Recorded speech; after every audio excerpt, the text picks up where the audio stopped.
नमस्ते छात्रों, मैं प्रिया शर्मा आपका स्वागत करती हूँ। आज की तासिका में हम हिंदी व्याकरण से विषय काल समझेंगे। छात्रों, यहाँ पर आपको कुछ इमेज दिखाई दे रही हैं जिसे आपको ध्यानपूर्वक देखना है। इसमें पहले चित्र में दिखाई दे रहा है कि एक वाक्य है जहाँ लिखा है मैंने खाना खाया, दूसरा मैं खाना खा रहा हूँ और तीसरा मैं खाना खाऊंगा। इन तीनों वाक्यों में एक क्रिया हमें नजर आ रही है, अर्थात कुछ काम किया हुआ हमें नजर आ रहा है, जिसे मैंने खाना खाया मतलब मेरी जो खाना खाने की प्रक्रिया है वह हो चुकी है, यह जो क्रिया है वह हो चुकी है। दूसरा जो वाक्य है मैं खाना खा रहा हूँ मतलब इसमें क्रिया अभी हो रही है, क्रिया अभी समाप्त नहीं हुई है।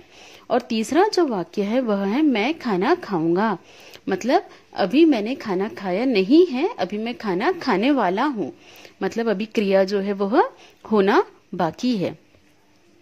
इन तीनों वाक्यों में हमें काम के समय का पता चल रहा है कि काम हुआ है या हो रहा है या हो चुका है।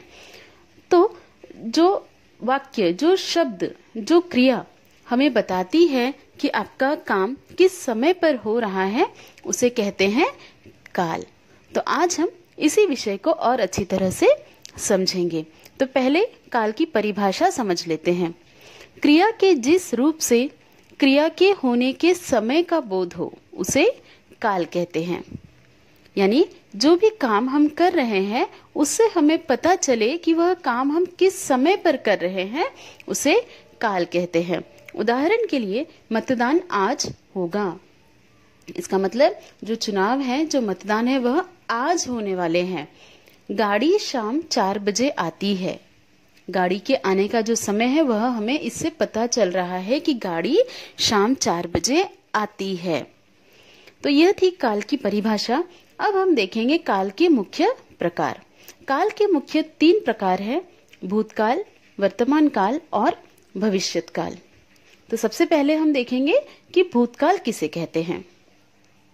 क्रिया के जिस रूप से उसके बीते हुए समय का बोध होता हो उसे भूतकाल कहते हैं। अर्थात हमें जिस क्रिया के रूप से, जिस क्रिया के शब्दों द्वारा हमें पता चलता है कि क्रिया जो है वह हो चुकी है, क्रिया जो है समाप्त हो चुकी है, उसे भूतकाल कहते हैं। उदाहरण के लिए शाम ने गीत गाया, शाम ने गीत गा लिया है, उसका जो गीत गाना जो है वह हो चुका है। शाम गीत गा रहा था, शाम कब गीत गा रहा था? पहले वह गीत गा रहा था, वह बीते हुए समय में गीत गा रहा था। शाम ने गीत गाया था। तो ये जो तीनों उदाहरण हैं, इससे हमें क्रिया के होने का पता चलता है, क्रिया के होने के समय का पता चलता है कि क्रिया जो है वह भूतकाल में हो चुकी है। दूसरा जो प्रकार है वह है वर्तमान काल। क्रिया के जिस रूप से उसका वर्तमान समय में होने का पता चलता है। वर्तमान समय अर्थात जो समय अभी चल रहा है, चालू समय में जो क्रिया होती है उसे वर्तमान काल कहते हैं। उदाहरण के लिए मैं फल खाता हूँ, मैं फल खा रहा हूँ। अभी अगर हम फल खा रहे हैं और अभी यदि हम भोजन कर रहे हैं तो हम क्या कहेंगे? मैं फल खा रहा हूँ, मैं भोजन कर रहा हूँ, मैं खेल रहा हूँ, मैं पढ़ाई कर रहा हूँ। तो ये जितने भी जो वाक्य है इससे हमें पता चलता है कि जो भी क्रिया है वह अभी वर्तमान समय में हो रही है, तो उसे क्या कहेंगे हम? वर्तमान काल। तीसरा जो काल है वह है भविष्य काल।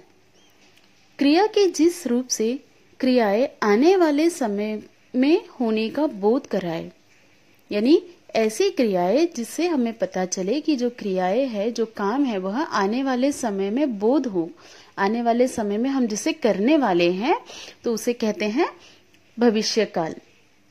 उदाहरण के लिए बालक विद्यालय जाएगा, बालक जो है विद्यालय अभी गया नहीं है, वह विद्यालय अभी जा भी नहीं रहा है, वह विद्यालय जाएगा मतलब भविष्य में वह विद्यालय जाएगा। तो इससे हमें पता चल रहा है, जो जाएगा जो शब्द है इससे हमें पता चल रहा है कि जो क्रिया है वह भविष्य काल में पूरी होने वाली है। दूसरा जो उदाहरण है माली पौधों में पानी देगा, माली पौधों में अभी पानी दिया नहीं है उसने, वह अभी पौधों में पानी देगा। तो इससे यह साफ समझ में आता है कि जो क्रिया है वह अभी हुई नहीं है, क्रिया जो है वह होने वाली है। तो यह थे काल के 3 प्रकार, भूतकाल, वर्तमान काल और भविष्य काल। तो काल का जो सामान्य अर्थ है वह है समय। काल का सीधा सीधा अर्थ है समय। एक बार परिभाषा को फिर से देखेंगे। क्रिया के जिस रूप से उसके करने या होने के समय का पता चले, क्रिया का वह रूप जिससे हमें उसके होने करने का पता चलता है, उसे क्या कहते हैं? उसे काल कहते हैं। और काल के जो भेद है वह है भूतकाल, वर्तमान काल और भविष्य काल। भूतकाल अर्थात बीता हुआ समय, यानी जो समय हो चुका है। वर्तमान काल जो समय चल रहा है। और भविष्य काल अर्थात आने वाला समय।